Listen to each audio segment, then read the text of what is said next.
He was born into a family belonging to a noble family. His brothers often inspired him by wishing him dead for being a complete mediocrity and the descendant of a traitor. And the girls were cheering him up by saying that marrying him was tantamount to humiliation. Close friends, on the other hand, liked to practice with him often. He was grateful to all this happiness for making him stronger. And if they bowed to his strength, he could become the most respected and strongest in this world. After all, he is the famous possessor of dragon blood in his veins. Panlandeo, Jiang House, Meeting Room, Jiang Qinghe, the head of the Jiang and Dai families, asked those present if anyone knew why he had gathered them. Jiang Feng, Jiang Ping, and Jiang Tianlong had nothing to say, and only Jiang Bao suggested that it was because today was the death anniversary of the previous head of the family, Jiang Kaifeng. Jiang Qinghe dropped the cup out of surprise and said, "This is utter nonsense." He asked Jiang Bao why he should be interested in this brigand, and immediately gave an order. From today onwards, any rituals in honor of Jiang Kaifeng are forbidden, after which he explained why he had called them. The Zhang family was coming to negotiate today, so they all needed to be well prepared so as not to make a single blunder.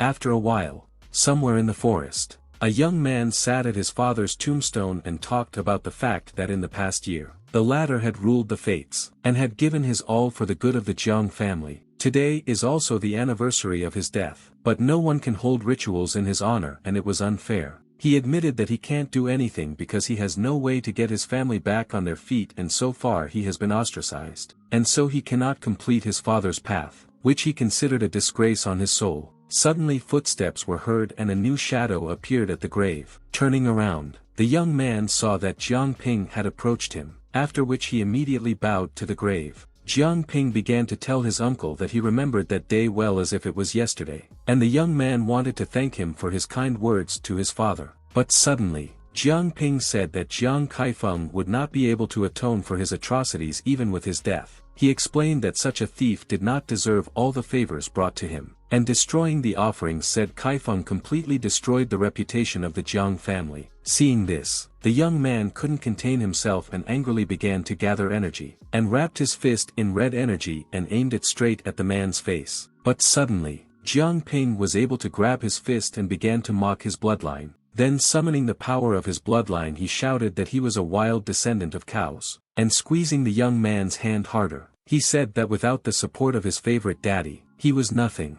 Then used the strength of the bull bloodline to hit the young man with all his might. It crashed into a nearby tombstone, turning it into pebbles, after which Jiang Ping he went to Jiang Kaifeng's tombstone and asked him to look at his lowly son, for after all he was a disgrace. Jiang Ping walked over to him and still decided to remind Jiang Ting of something, namely, the fact that heiress Zhang had already arrived at their place, and asked him to guess if she would break her engagement to him. After all, Jiang Ting is just a swagger, and he simply can't embarrass himself in front of people. After mocking Jiang Ting to his heart's content, Jiang Ping still left, laughing contentedly at this lowlife. Jiang Ting stood up, leaning on the tombstone and called himself a moron, for he had really built up illusions towards this family. Realizing he had leaned on the tombstone he removed his hand and walked away admitting that he had no way of solving the problem, and so he was sure that all he could do was fight until he died. As suddenly, a golden energy burst out from the bloody tombstone then immediately rushed towards Jiang Ting. A submissive spirit formed from the energy. He was alarmed that this young man had been so wronged by fate since he was young, and if he really was so temperamental, he was willing to help him succeed. Feeling something, Jiang Ting turned around to look at the grave and realized that he had been overexcited, after which he apologized to the unnamed ancestors of the Jiang family, and he promised that he'd put their headstones back up if he could come back alive. House Jiang. The people greeted Head Jiang as he arrived and said that Head Jiang was already waiting for them. They were discussing amongst themselves about how prestigious the Jiang family's Head Jiang was and enjoying the sight of the Jiang family's mistress. Head Jiang had told his daughter that today was a great day for negotiations, but she had already managed to disappoint the Jiang family. After a while, they still made it to the meeting hall where Jiang Qinghe extolled the strength of Zhang and asked for their head's help. to which the head of Zhang replied that Jiang Qinghe's words were very serious and their clan was legendary on Panlong Island and therefore they dare not forget their family. Chief Zhang said that Zhang's son Qinghe is a leader among the younger generation of the Jiang family, and many roads are open for a young man with such talents. Jiang Qinghe couldn't help but thank head Zhang for saying those words, saying that he was clearly overpraising him, and also recognized that head Zhang's daughter was indeed beautiful. Jiang Qinghe leaned towards head Zhang and reluctantly began to talk about Jiang Ting. He said that as soon as they arrived, Jiang Ting was blown away by the wind. Upon hearing this, head Zhang ordered for this to stop, because to put it bluntly, the marriage contract they had previously made could not be changed, but his daughter would only marry Jiang Tianlong. Jiang Tianlong thanked Chief Zhang and walked up to his daughter and said that he was honored. Head Zhang agreed to their marriage, admitting that they looked good together, which made Jiang Qinghe laugh out loud and announced that in honor of this, the Jiang family would hold a banquet today and present Miss Zhang with 10 Xuoyang crystals as a congratulatory gift. Jiang Pan asked where such treasures could come from, and Jiang Bao was excited about the upcoming wedding, when suddenly there was a shout ordering them to stop. Jiang Ting appeared in the doorway, looking at him. Everyone thought that he wanted to disgrace himself again, because he was a walking disgrace of the Jiang family. Jiang Ting reminded his uncle that today was the anniversary of his father's death, but he was too busy to honor him. Head Zhang motioned for Jiang Ting to walk towards them, causing Jiang Qinghe to panic slightly, and shouted to Jiang Ting that he was being too cheeky since the Zhang family had already made concessions by coming to see them today. Jiang Ting walked through the hall and asked Zhang Xingyan if she really wanted to get married. Upon hearing this, she used her golden pheasant pedigree and asked how dare he speak to her in such an insolent tone. The Jiang family members were amazed by the strength of the golden pheasant's bloodline, for even a single phrase was enough to realize it. Jiang Ting couldn't stand it and spat in front of Zhang Xingyan on his knees. Zhang Xingyan told Jiang Ting that they couldn't be together because there was too much difference between their births, after which, she demanded that this circus stop. After all, she was only willing to marry Jian Tianlong. She demanded that Jiang Ting write a renunciation of the engagement, after which she would be engaged to Jian Tianlong a second time, and only under that condition was she willing to marry into the Jian clan. Jiang Ting asked if she was joking about it. After all, they were originally strangers to each other and he didn't care about her. Zhang Xingyan shouted that Jiang Ting was too greedy, as Jian Tianlong suddenly stopped her to stop kicking that rubbish. After which, he leaned over to Jiang Ting and revealed that Zhang Xingyan had been given to him back on the day Jian Kaifeng died, after which he admitted that his bride was a beauty. Hearing this, Jian Ting was astonished at what he heard as he realized what the man had done, and Jian Tianlong covered his mouth with a fan to hide his smile and praised Jian Ting's facial expression. Jian Ting regretted that Jian Tianlong was his elder brother, and Jian Qinghe ordered him to stop it, because no matter how his father had already put their family down, but his behavior was shaming them all. In order to punish the insolent man, Jian Qinghe decided to teach him a lesson on behalf of the head of the family. Just as suddenly, Jian Ting started laughing out loud at the sight of such an imposing evil appearance.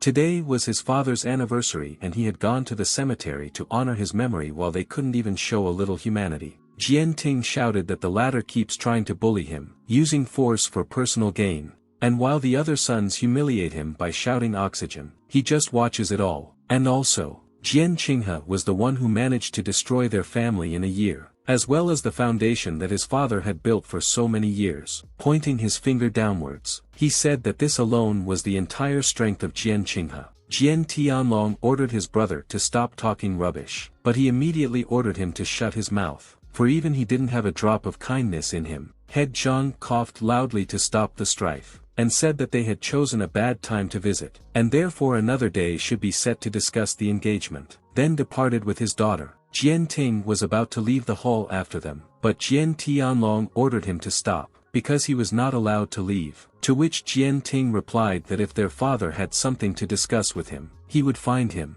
and with one last look round he told them he would fight to the last man. Jian Qinghe shouted after him to come back, for no one would let him leave so easily, and Jian Tianlong asked him not to worry, promising that Jian Ting could never bother them again. Jiang Ting came to the family graveyard and immediately attacked Jiang Ting. He was angry because he had recently shown himself to be a bad judge of character by stigmatizing their family, and since even the head of the family wanted him dead, Jiang Ting was fine with letting him die easily and quickly. Jiang Ting knew that Jiang Qinghe was not a weakling at all, but he still decided to join the general group, and so he demanded that they bring him to see it. But Jiang Ping was even more infuriated that Jiang Ting kept opening his rotten mouth, and so he once again rushed to attack. Jiang Ting refused to die so easily and began to use his bloodline to try and defend himself, but he didn't make it in time, causing Jiang Ping to deliver a painful blow to his neck. He then grabbed onto it and demanded that Jiang Ting kneel down and started calling out loudly for his grandfather, promising that only after such an outcome would his corpse be left alone. But Jiang Ting wasn't going to put up with such a thing and spat in Jiang Ping's face, showing his stance. From something like this,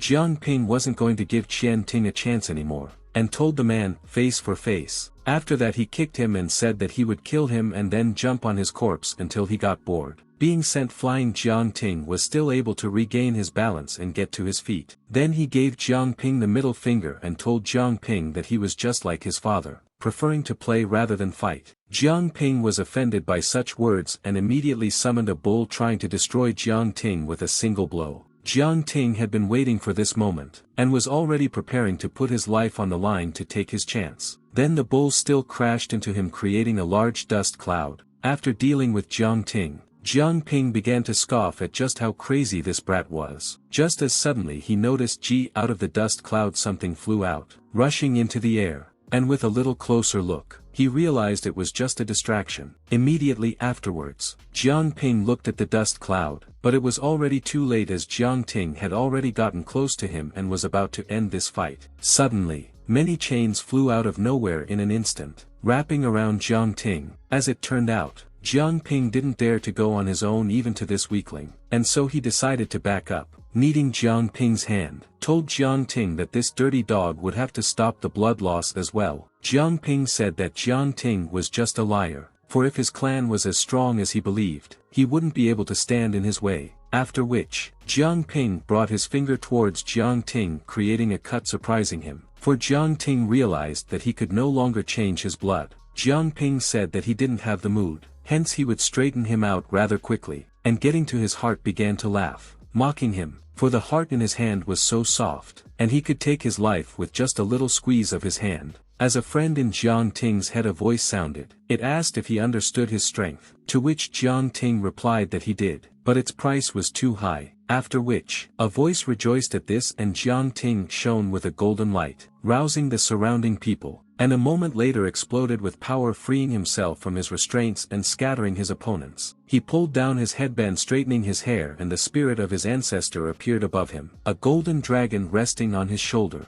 Jiang Ping's aides were shocked at how strong Jiang Ting had suddenly become, because it was simply impossible, but Jiang Ping rushed towards Jiang Ting, shouting for them to attack again. After all, it was only a bluff. At the same moment, the ancestor spirit told Jiang Ting that it was giving him all of its power, and therefore, he should blow up his opponents, and immediately lashed out at Jiang Ping, shouting about how no matter how much the scum tried to be better, he would never change. Jiang Ping was about to take out that arrogant brat, but suddenly he received a punch from Jiang Ting. He shouted that he would no longer look at those above or those below, after which, he immediately jumped and was above the falling Jiang Ping in the blink of an eye, and in the next instant, he stomped that arrogant jerk into the ground. Jiang Ping wept and began to beg Jiang Ting not to kill him. He promised that he would never dare to even touch him again, but Jiang Ting wasn't going to hold back. He was going to take revenge on him, not only for himself but also for daring to insult his grandfather.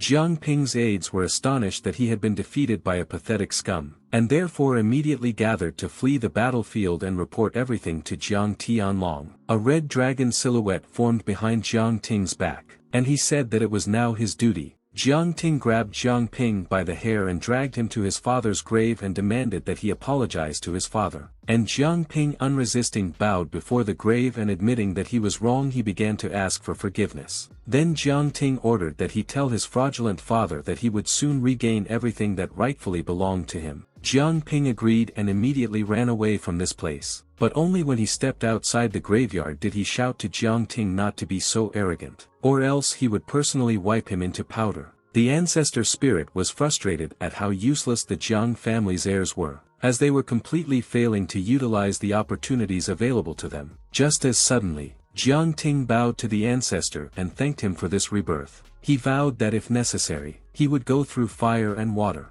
at any risk. The ancestor laughed at this. He said that he had been the guardian of the dragon's blood for 500 years, and his clan had been worshipping him for many years, and therefore could do without bowing. He explained that their family had managed to open the vessel and the dragon's power had burst out because of it. The ancestor ordered Jiang Ting to get up, and said that he didn't like disturbances in the clan, but it was already good that Jiang Ting was able to call him out by calling out to Uncle Jiang. To which Jiang Ting replied that the younger generation was ashamed for disturbing his uncle's peace, then asked how the power of the dragons had been sealed. The ancestor said that we must not forget how foreigners hundreds of years ago. Jiang Ting interrupted his ancestor asking if he meant Panlong Palace, and the man replied that the story was exactly about him. He said that in those years the Kowloon Palace was on the offensive, but no one knew of their strength. All that was known was the abnormal supernatural combat power of the Kowloon. In a short period of time, the palace was able to crush all the major families and take all the immortal resources, and in the end it was the Jiang family that fought against the Kowloon.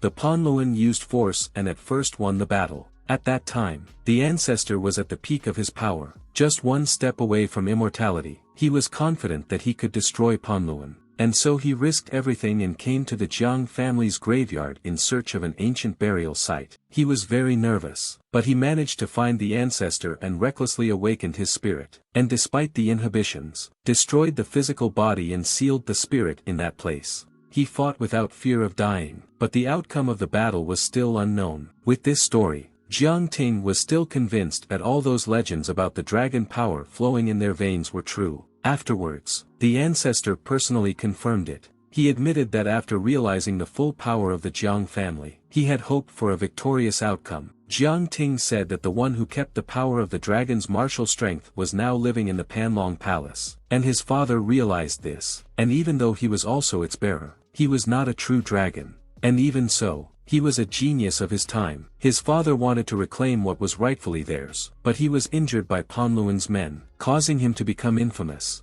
Jiang Ting swore that he would not allow the Kowloon Palace to live in peace until he atoned for what he had done. After listening to the story, the ancestor told Jiang Ting that he would give him something that would help him awaken the dragon's power, the 9 Secrets of Dragon Reversal. Since this technique is mentally transmitted, the Kowloon Palace will never get to it. So one day, Jiang Ting will have the chance to become the true guardian of the dragon's power and defeat Panlong. Jiang Ting said that he couldn't wait, and so he would start studying in the Forest of Ice and Flame right away. After a while, in the vicinity of the Forest of Ice and Flame, something exploded and a large column of smoke could be seen. The forefather ordered Jiang Ting to stop, and never use this technique again. Jiang Ting asked why, for with this technique his father could kill, and the ancestor interrupted him, starting to tell him that martial arts were divided into 9 spheres according to levels: Breath Disciple, Might Warrior, Skeleton Teacher, Blood Mentor, Pulsation Elder, Brain Head, Heart Ruler, Life Emperor, and Soul Honored. The level of the Honorable One was only known from legends, and no one had ever been able to reach it. Heavenly Luanshuan is a secret technique of the Jiang family, and he needs to reach at least the skeleton level to train it. Otherwise, he will cripple himself and die the second time round. After these explanations, Jiang Ting realized that this was the reason why his blood had dispersed and his body had become weak. The forefather asked him to calm down, as he would personally be able to help with the training. The ancestor promised to teach Jiang Ting the Yang Palm technique, as this hand position suited his fire blood circulation. It would nourish and strengthen it, after which, he handed over the descendant technique, Yang Palm mid-level. From the middle there is a movement towards the opponent. On the 9th time of concentration with a short movement, the strike perfects the boundaries. Jiang Ting told himself that he no longer wanted to live peacefully and he needed to reach his maximum strength. Just as he was suddenly attacked by the boars, somewhere nearby,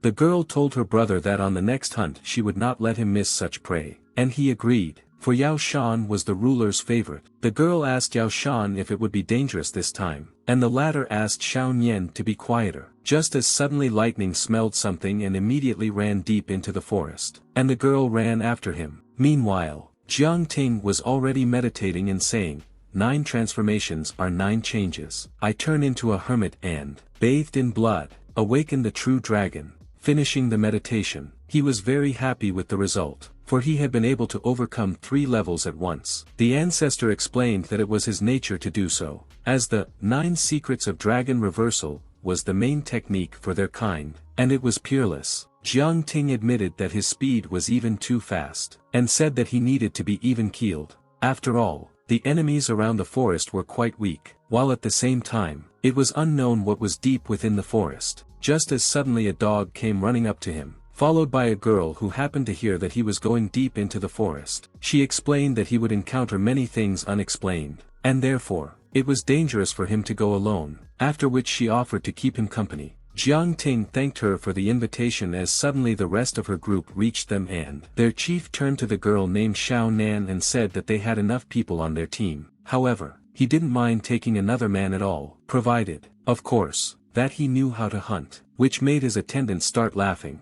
The girl explained to her brother that it was too dangerous to go into the forest alone, and the more people, the more help, but he refused, saying he didn't want to waste his energy defending other people. As he passed by, he asked Jiang Ting how he even dared to mess with him. He thought that the man had had enough of life. Lu Munan asked Jiang Ting not to be angry with her brother, because he was not really angry at all, to which Jiang Ting replied that the words of the girls were always very weighty to him, and therefore he could not disagree. Suddenly, Yao Shan asked why she was still talking to him. After all, at the slightest danger, he would immediately flash his heels and be killed while escaping. Lu Munan apologized to Jiang Ting for this, for she had originally offered to take him with them. Then she tied a whistle to his hand and explained that it belonged to her Lu family, and if anything happened to him, he just had to blow the whistle and she would come to him immediately. Following the fleeing Lu Munan, the ancestor complained that he hadn't smelled the nasty smell of love in 500 years. Jiang Ting asked not to say that. After all, she was just a girl who showed friendliness, and caring for others had become her habit, and he hopes her journey will come without any problems. Just as suddenly, the ancestor said that the thing around the guy's neck was quite unusual, and that it could both bring riches and cause great disaster.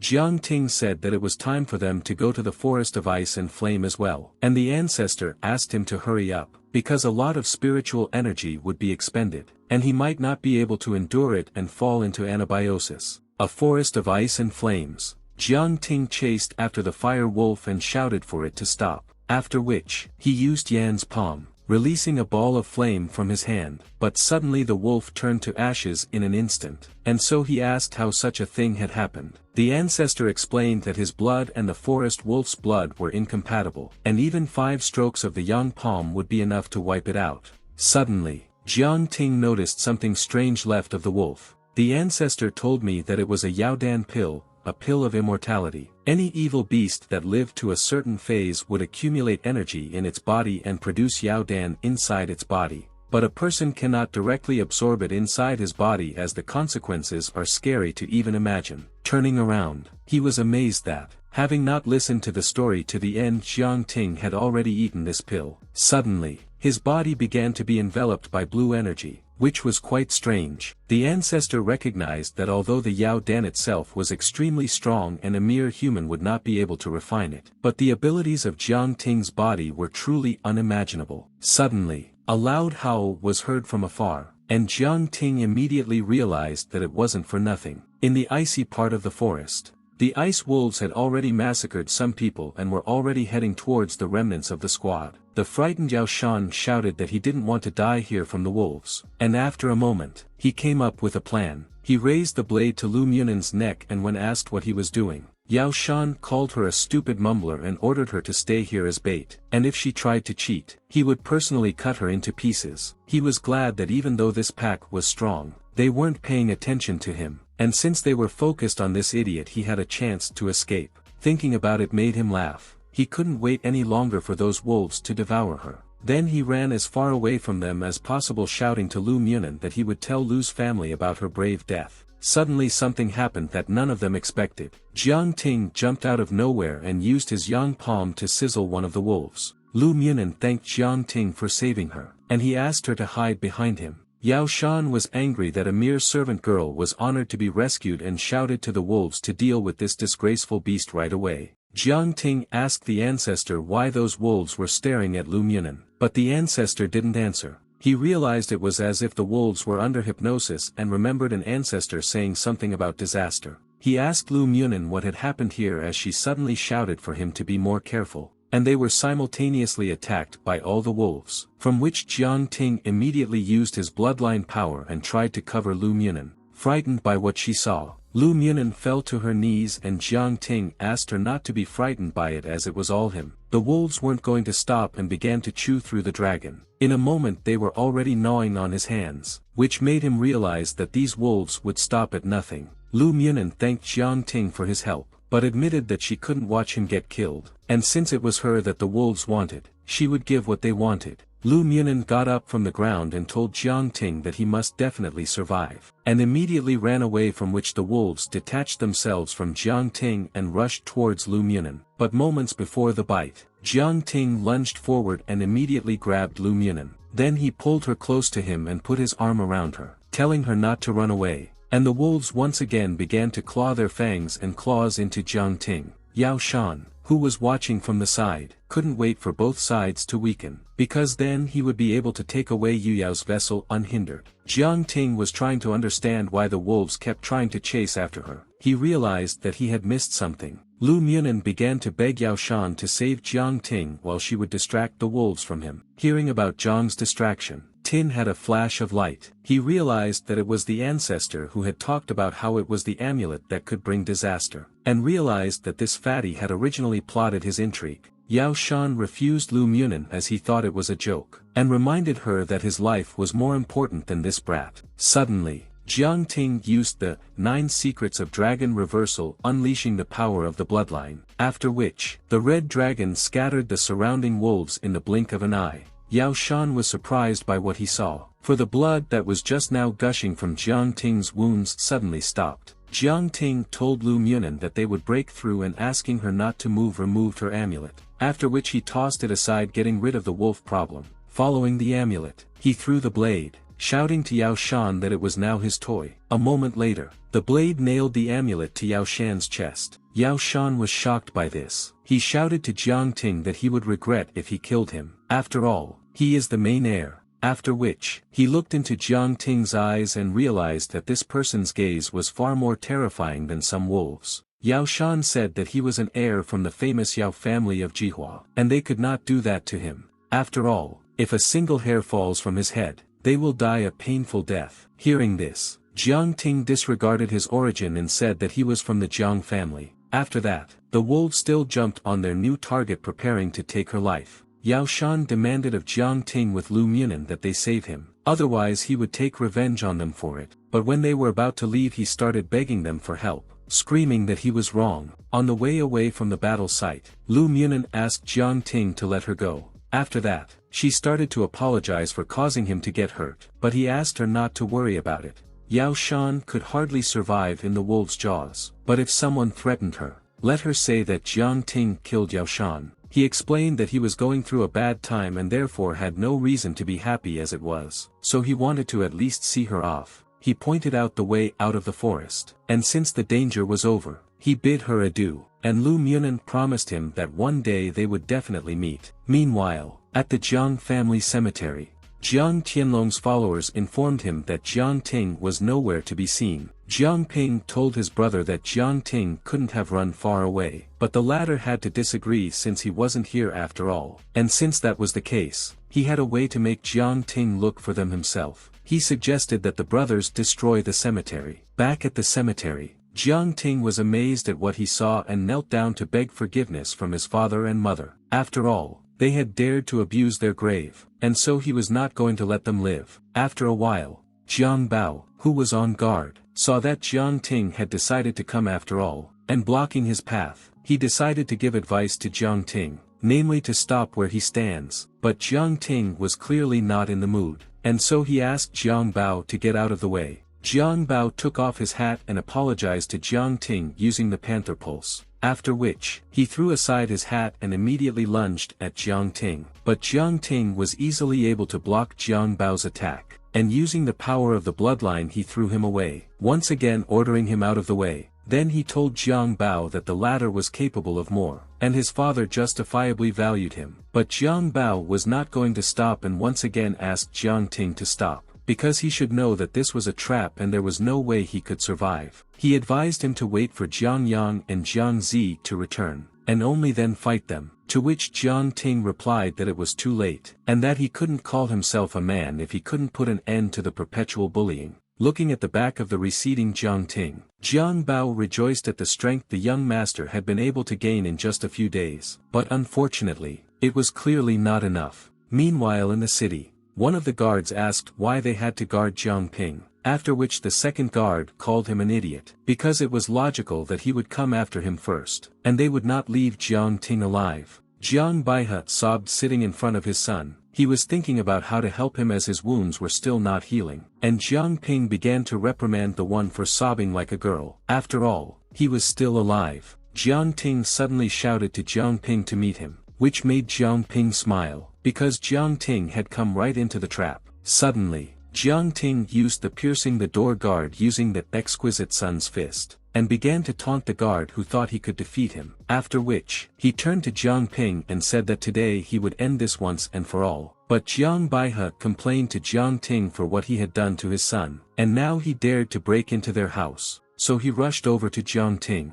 wanting to show the brat where he belonged. Jiang Ting instantly reacted to this attack and immediately used his bloodline power to block the attack. But Jiang Baihe smirked at this and called the ignorant brat, and sticking the needle into the dragon said that using blood pulse is extremely dangerous. After which, Jiang Ping began to laugh out loud at this, for all this meant that his blood pulse would soon return to his master. Jiang Ting was shocked that some stud was able to suppress his dragon power. Therefore, he decided to attack Jiang Baihe to release his hard-won strength, but the latter said only that this fight was too easy and used the pulse of the bull. After which, the bull painfully landed on Jiang Ting's back. Jiang Ting asked Jiang Baihe why he was giving way to evil for a measly gain. After all, he was the eldest in their family. He replied that his son was everything to him and therefore he could not do otherwise. Jiang Ping shouted at his father to stop talking and took away Jiang Ting's pulse, in response to which the latter decided to remind him that there was no turning back. But Jiang Ping asked his father if he wanted him to remain disabled like this, and if he still didn't kill Jiang Ting, someone else would. And stabbing his finger into his palm, Jiang Baihe said that he was only doing it for his sake. Whereupon he said that by sacrificing his blood he was invoking a black omen, and as soon as a drop of blood hit the stud, the bud on the tip opened. Jiang Ping asked his father not to be afraid of this, promising that he would never leave him. A black talisman appeared in front of Jiang Baihe, and he asked it to return his son's pulse. It was only after seeing this talisman that Jiang Ting realized what it was. It belonged to the Panlong house. Having fallen on hard times, the house of Panlong began to use a forbidden talisman, which they used to deprive people of their blood pulse. With this talisman, the master's strength was unimportant, and the Jiang family labeled it the Black Omen Talisman. Jiang Ting asked what it was all for, then Jiang Ban asked if he really wanted to know that and started pulling out Jiang Ting's pulse. Jiang Ting thought that since Jiang Bai was related to the Panlong house, he must know something about his father's death, so there was no time to waste. Jiang Ting called out to the ninth dragon, causing it to stir and a stiletto flew out, after which, Jiang Ting ordered the fire serpent to return to him. But Jiang Baihe intensified the effects of the Black Omen Talisman, sucking his pulse faster and faster.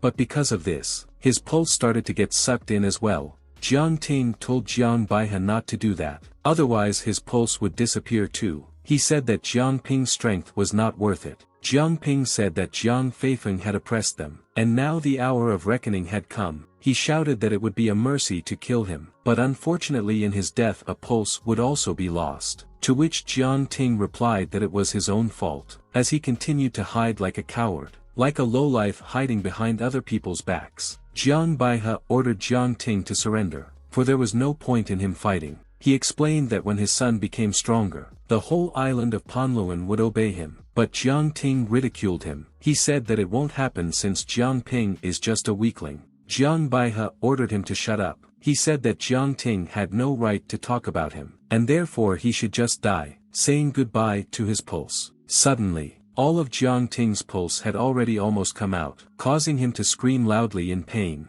Meanwhile, Jiang Bao was carefully observing the situation inside the house, but he wasn't going to act yet as there was still no chance. Jiang Qinghe's house. Jiang Tianlong asked Jiang Qinghe if Jiang Qinghe was worried. Then the latter asked if Jiang Baihe would kill him. Jiang Tianlong explained that Jiang Baihe was strong enough that Jiang Ting couldn't match him, but for a different outcome. He had prepared arrows capable of piercing anything, devoid of a pulse. Jiang Ting fell exhaustedly without reaching his goal. Jiang Baihe said that even if his son couldn't leave this cruel continent, he didn't want anyone to command him. Jiang Ping chuckled and took out a crossbow from under the blanket, and told his father that it was time to wrap things up. And aiming his crossbow at Jiang Ting, he said that he was nothing but an empty shell, so he had no choice but to die. Realizing that his hour was up, Jiang Ting tried to touch his amulet and apologized to his father. After all, he had failed in his revenge, and his life would end so simply. Just as suddenly, the amulet around Jiang Ting's neck glowed, and the arrow fired from the crossbow was stopped right in front of Jiang Ting.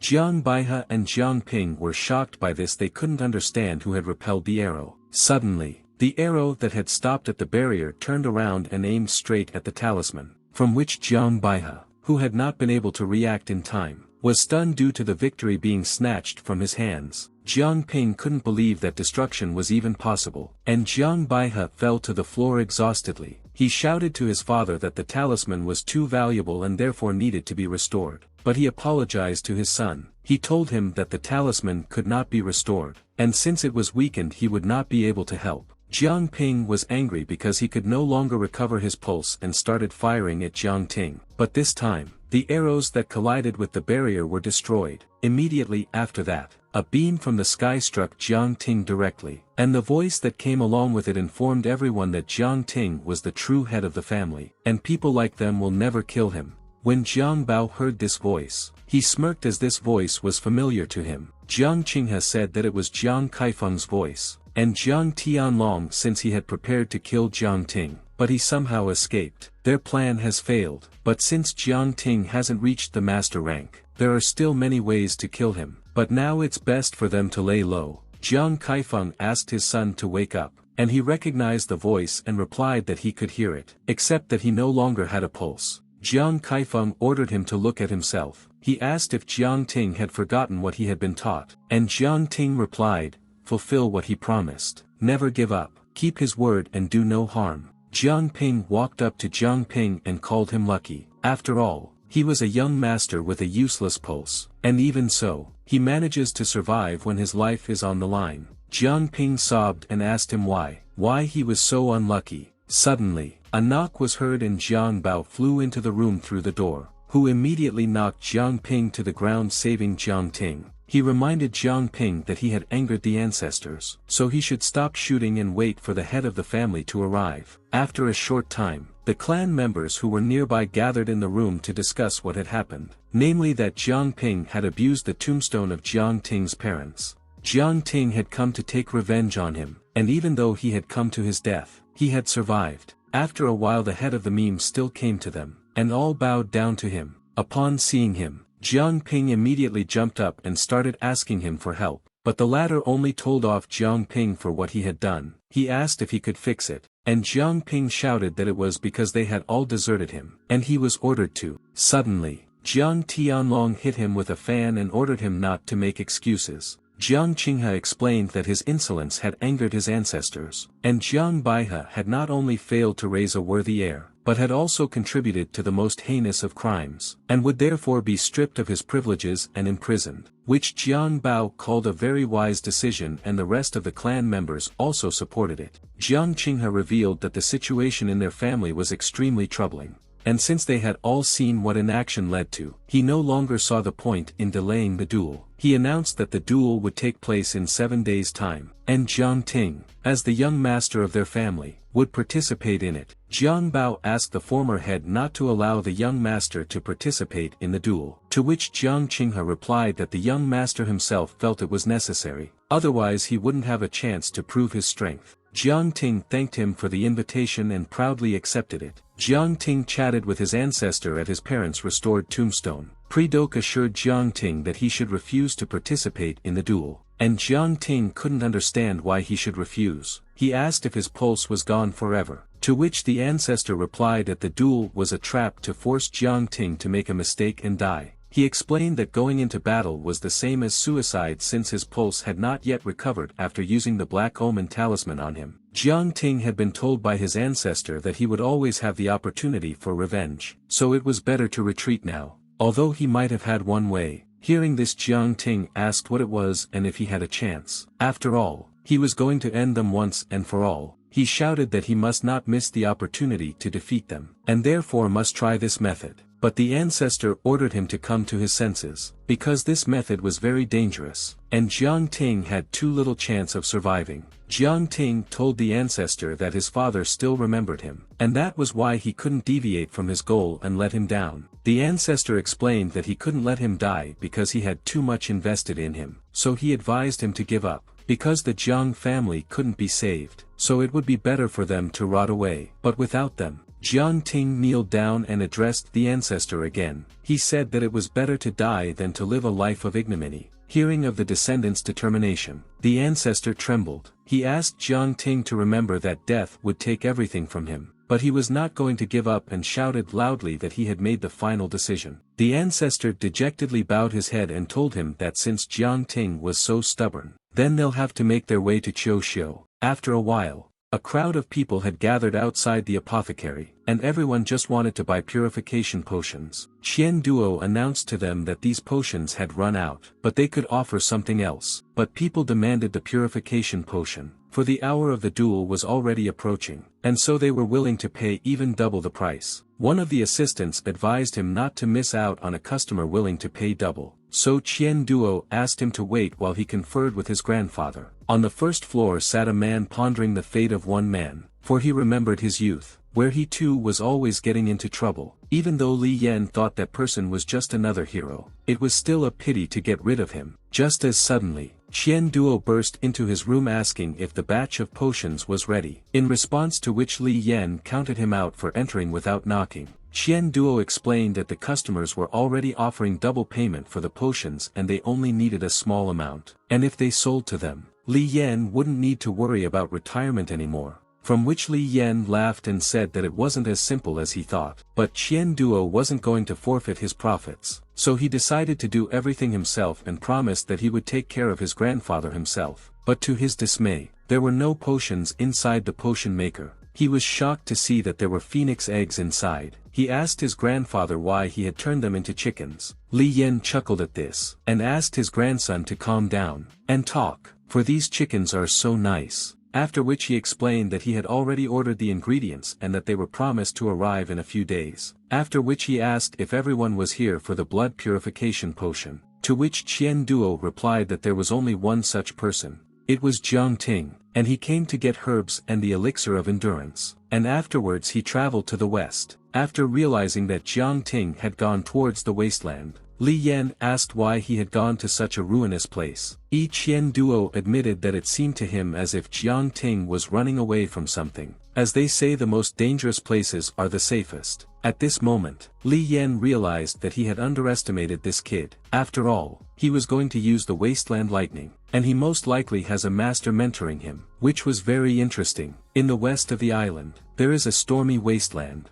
In that place, the house of Panlong confronted its enemies, and the place is called Qiuxiu. In Qiuxiu, nature has forever lost its once picturesque diversity, and there's a lightning barrier surrounding it. A lot of people have died trying to get through it, but using the 9 dragon techniques, he would be able to absorb the energy of the wasteland, thereby restoring his pulse. And the ancestor was afraid that this was the only way to regain Jiang Ting's strength. Jiang Ting suggested that it would cost him a lot of money, And the ancestor replied that it was unfortunately true. After all, in addition to having to endure a lightning strike, an equally dangerous absorption process would follow, and so he must be careful. Lost souls are not very hospitable, and many masters have killed themselves before lightning could even flash in the sky. And since there was nothing the ancestor could do to help Jiang Ting, he advised him to remember that every step he took could be his last. After listening to the teacher's story, Jiang Ting said that he had no other and stepped onto the wasteland lands. The further Jiang Ting stepped, the more often he was struck by lightning, and his teacher could only give him moral support. But seeing the black flames beneath the descendant's feet, he realized that the wasteland had awakened the demons within him. A moment later, a silhouette formed out of the flames and mocked Jiang Ting. Jiang Ting shouted at the demon to shut up and stop interrupting him, but the latter only moved closer and laughed at the fact that as a strong spirit Jiang Ting was still the same weakling, a nothingness in which there is no use, and therefore he is unworthy to own it. Jiang Ting once again ordered the demon to shut up. He told him that he wanted to protect his father's name and honor. Hearing this, the demon laughed again and noticed that Jiang Ting was lying, causing him to immediately start making excuses. The demon told him that Jiang Ting was just a burden on someone else's shoulders, and that Uncle Jiang was wasting his time, and even his father had blundered by protecting such a weakling. Compared to everyone, Jiang Ting was only a pitiful creature. Seeing this, the ancestor asked Qin Yu what he would do in the heart of the storm if he couldn't resist even now. He wanted to ask if Jiang Ting would give up so easily. The demon kept laughing at Jiang Ting, who had fallen to his knees before him, and in that moment, Jiang Ting realized that he was nothing without his strength, and only lived because of his father. He thought he was a hero,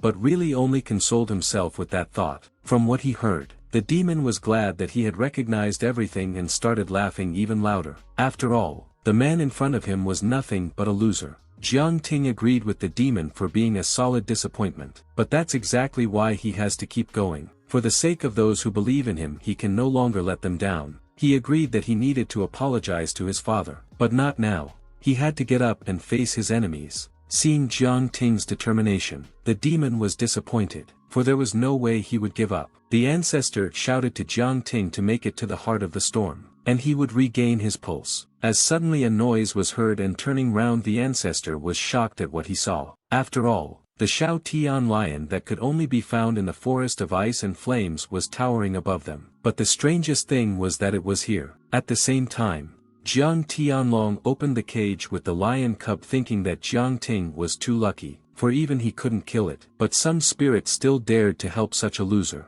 But the herbs he bought were impregnated with the blood of Shao Tian's lion cubs, and so he will simply die without any chance of escape from the enraged lion. This only meant that the hour of his death had come, and since Jiang Ting would not return, Jiang Tianlong would become the young master from now on. Outside the city of Kowloon, Jiang Zi asked Jiang Yang to hurry up as they had to return before the fight started.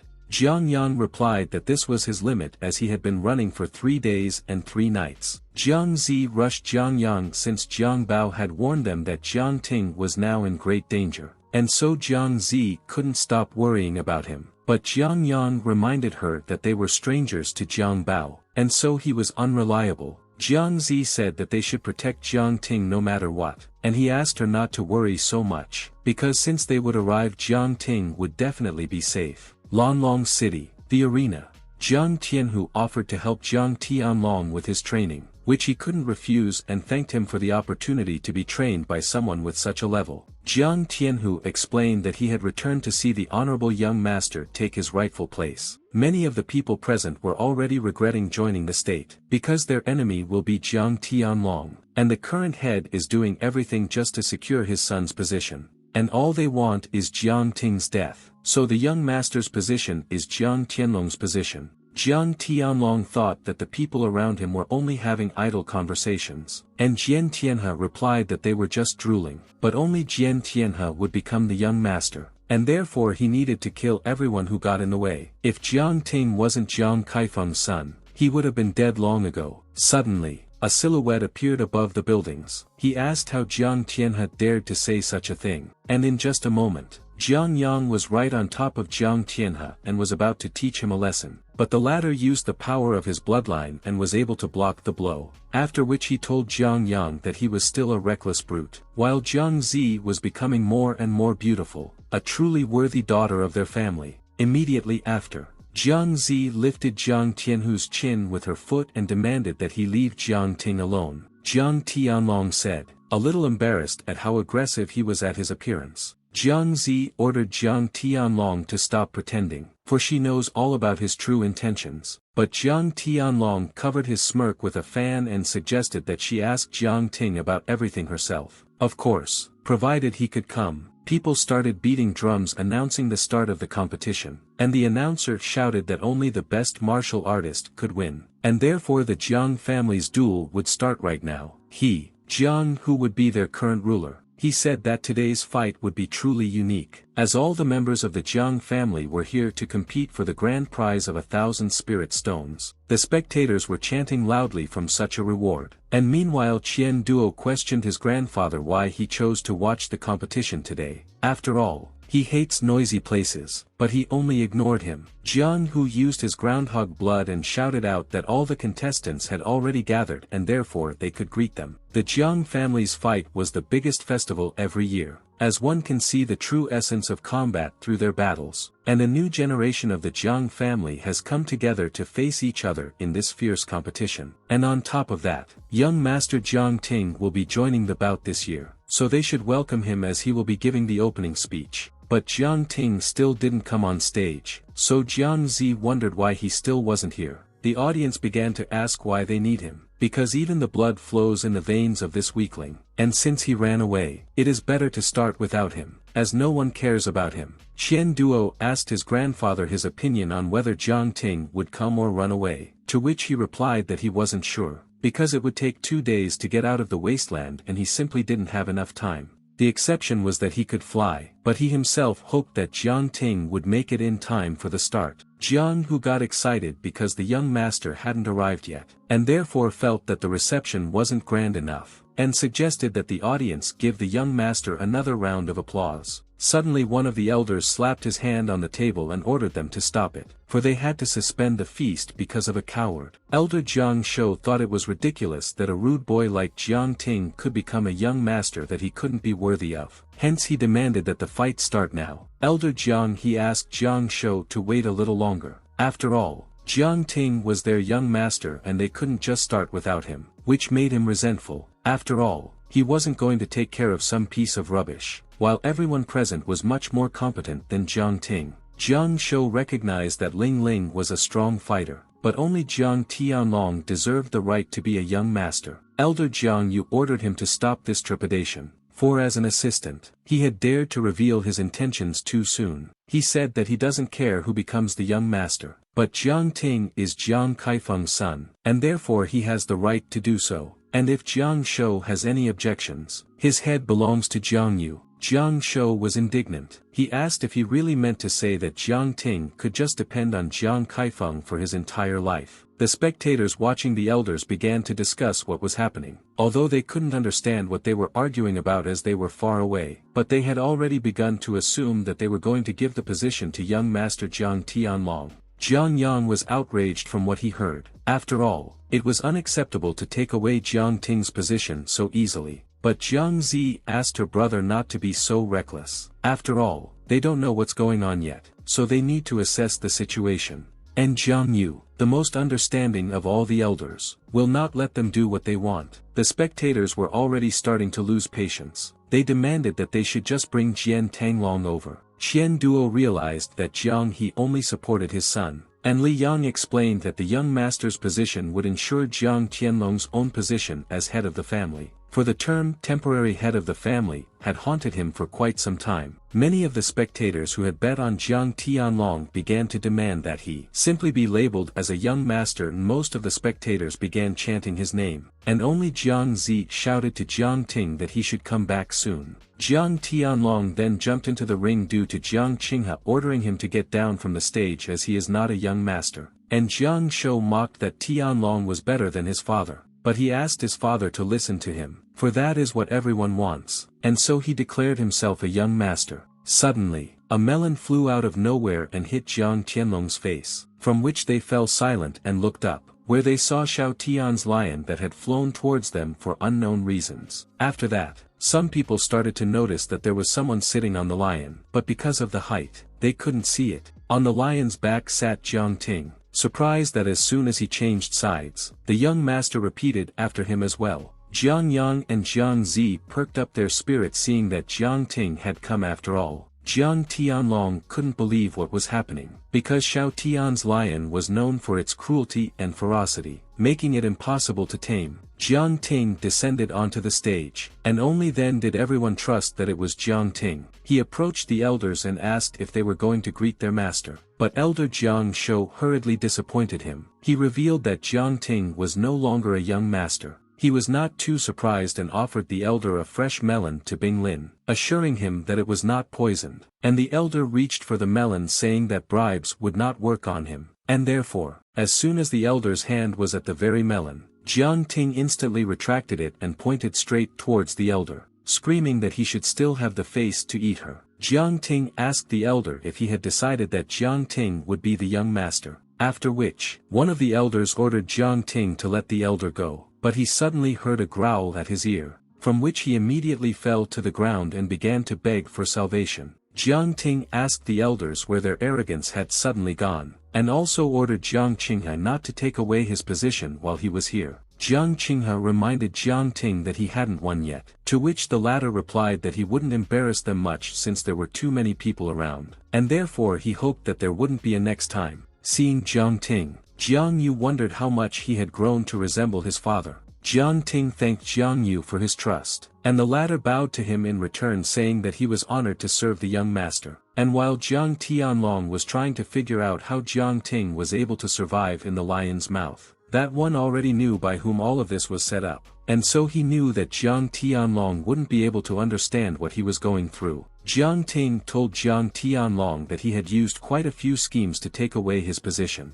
but unfortunately, they had all failed, and since he is here after all, he advised Jiang Tianlong not to even think about it. But Jiang Tianlong ignored these words saying that he had already heard enough of this, and had already realized that Jiang Ting was only capable of talking. After which Jiang Ting asked if he thought that someone who could only make plans deserved to be a young master. He admitted that he had always seen right through him, and no one cares whether he becomes a young master or not, they only care about the money that is bet on him. Looking at the young master unknown to them, some of the spectators wondered whether they were too early to bet, and some of them even started chanting Jiang Ting's name, which made Li Yang laugh as he felt the wind start to increase. Jiang Ting advised Jiang Tianlong to watch carefully as his support began to crumble. Only Jiang Tianlong wanted to say that he hadn't lost yet as Jiang Ting extended his hand and offered to fairly win the duel to take his place. Jiang Ting thanked Jiang Tianlong for coming forward and then announced to everyone that the fight had begun, after which, the cheers began to get louder and louder, and Jiang Ting apologized to his brother for taking away his glory. Just as suddenly, the lion started growling at Jiang Tianlong, and Jiang Ting asked him to stop, promising to get to the bottom of it and avenge him afterwards. Immediately after that, the lion flew into the air and people started to admire it, and only Jiang Tianhu said that it didn't mean anything as he hadn't seen Jiang Ting so strong. Just as suddenly, Jiang Ting jumped off the stage and told Jiang Tianhu that he had almost forgotten about him. He sharply kicked at him, which he barely managed to block. Immediately after which, Jiang Zi jumped off Jiang Yang straight onto Jiang Ting, and hugging him she told him how much they were worried about him and luckily he was still alive, and Jiang Ting asked why they had come back, and she immediately revealed that Jiang Bao had warned them that he was in danger. It was only at this moment that Jiang Ting realized why Jiang Bao had helped him back then, but still, now wasn't the best time to do so. Jiang Yang placed his heavy hand on Jiang Ting's head, and asked him not to worry, for they had come to defend his position. Jiang Ting clapped his hand and said that it was no longer necessary, because he had survived even at the most critical moment while they were not here. He asked them why they should help him, for it was better for them to concentrate on themselves. Jiang Yang explained that Jiang Zi was worried about her brother and that's the only reason why they ran for 3 days without sleep. and he's doing this to them afterwards, to which he replied that if they didn't like it, they could just leave so as not to burden him. As suddenly Jiang Ting laughed. He thought it was interesting since he was acting so boldly even though the end was already near. Jiang Tianlong told his brother that Jiang Ting was being too defiant, in response to which Jiang Ting ordered them to shut up, and Jiang Zi asked him what happened to him that made him change so much. Jiang Tianlong admitted that he was almost scared already, but asked him not to think of him as if he didn't know his tricks, and therefore promised to pay him back later. He asked them not to think about the competition as he wasn't going to let them all go alive anyway. Jiang Hu announced that all the competitors were ready and therefore the competition was about to begin. But this year, instead of Shi Ren, there would be something different in the first round since they had switched things up. And this year, they will use the most talented Huang Long Tian Su Zhen. Jiang Yang asked why they decided to change things, and Jiang Zi assumed that they were targeting Jiang Ting. Just as suddenly, the ground in the arena shook and began to separate, after which, a huge structure, Huang Long Tian Su Zheng, rose up from the ground. Qian Duo thought that Huang Long Tian Su Zhen sounded rather threatening, and Li Yan chuckled as he didn't expect to be able to see it even once more. Then he explained to his grandson that this was the Jiang family's toughest test, and the last time they used it, most of the competitors were injured, and since no one passed it, it was abandoned. 100 years ago, it was used to kill people. Jiang Tianlong and Tianhe were already anticipating how he would fail the test, and Jiang Feng told Jiang Ting that no matter how strong he was, there was no way he could protect the people around him, so he wanted to see Jiang Yang die as soon as possible, but it would be a disgrace to kill a beautiful woman like Jiang Zi. Suddenly, Jiang Zi took Jiang Ting's hand and asked him not to think about it. After all, they weren't so weak, so she wanted to share the burden with him. And Jiang Yang reminded him that he still hadn't forgiven him, and therefore advised him not to continue like this, or else he wouldn't see any mercy. Jiang Hu announced Huang Long Tian Su Zhen's discovery, and everyone immediately headed towards him. Looking at Jiang Ting, Jiang Tianhe was slightly inspired by their brotherly bond, and asked Jiang Tianlong not to drag him down. Huang Long Tian Su Zheng was created by an elder of the Jiang family who wanted to help cultivate martial artists to defeat the Panlong family house, and even though the difficulty was lowered every time, many still fell. Hence this formation became a legend in the Jiang family. Qian Duo asked his grandfather if he was going off topic. After all, this was just a martial fight, and the Jiang family hardly wanted to destroy their heritage, to which the latter replied that if it was just a combat match, they wouldn't have the formation to use in the first place. Jiang Hu explained that the trial was divided into 3 levels, Wang Chuan, Gui Meng, and Xing Yimo, and in order to go from the Wang Chuan level to Xing Yimo they needed to survive without using blood pulse. Until the incense stick burned out, swords will fall from the ceiling to destroy 70 contestants, and those who make it to the next level must avoid this, and if someone does use a blood pulse, they will be penalized, causing them to slow down a lot, and since this is a deadly test, they can surrender by destroying their name tag. Jiang Ting realized that this duel was not that easy, as everyone had already prepared to use their battle pulse but were afraid up using blood pulse so easily since it was all they had, especially deadly. After thinking for a bit, Jiang Ting could fall. With such a height, they just needed to use their blood pulse to jump, otherwise they would be killed by the swords. Immediately after, said that he was absolutely right and said that he wasn't going to wait for him, and therefore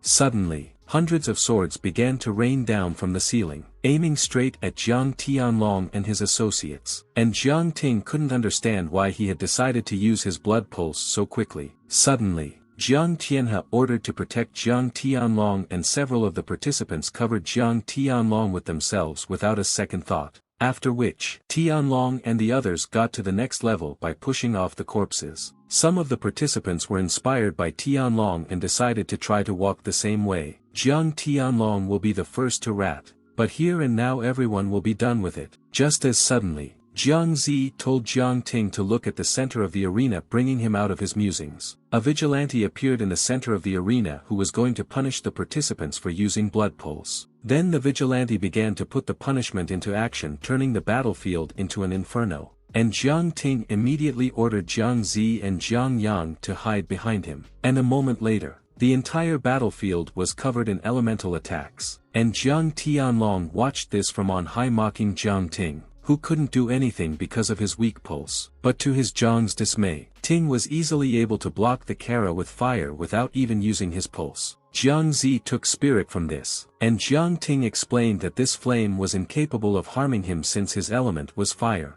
but it was an enemy to Jiang Yang's armor since it could not be detected. The survivors of the punishment panicked and instinctively used the pulse, and therefore, decided to use it until the very end, thinking it was the only way to survive. Jiang Ting ordered Jiang Yang to take Jiang Zi and ascend to the next level, but Jiang Zi rejected it, telling him that staying alone was too dangerous, but he asked that she trust him, after which, Jiang Yang grabbed Jiang Zi and jumped with her while she demanded that they stay with Jiang Ting. After securing the others, Jiang Ting thought about the rules, because although they prohibited the use of blood pulse, it was actually to hide the real solution. Meanwhile, Jiang Yang and Jiang Zi had reached the next level. Jiang Zi then asked Jiang Tianlong what he wanted from Jiang Ting, but the latter laughed and said that she was the 31st. Immediately after, Jiang Zi pulled that brat up by the collar and demanded an answer from him, to which he replied that the swords would kill 70 people, and if there were fewer on the ground, they would immediately fall, and if he wants to survive, he'd be best off surrendering, but his name tag may not work. Jiang Zi was about to hit Jiang Tianlong, but Jiang Yang stopped her, whereupon she told Tianlong that he would still pay for it, and he told her that there were thousands of swords from below, no matter how strong Jiang Ting was.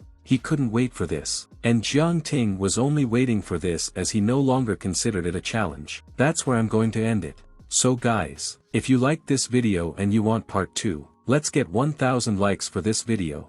Also subscribe to the channel, hit the bell and leave a comment. Until the next video.